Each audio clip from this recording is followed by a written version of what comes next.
Welcome to the channel. Today I will show you how you can make a custom ringtone on your phone.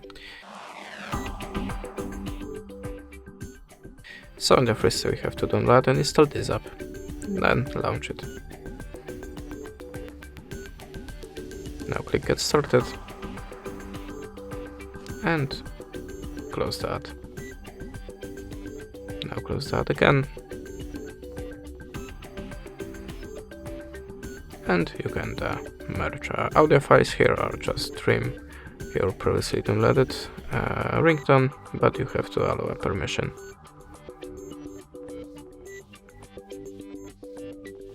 Now you can edit it.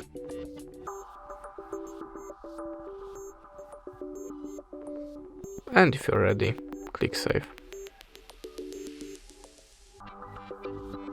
And that's it. Thanks for the watching, leave us a subscribe or a comment, and goodbye.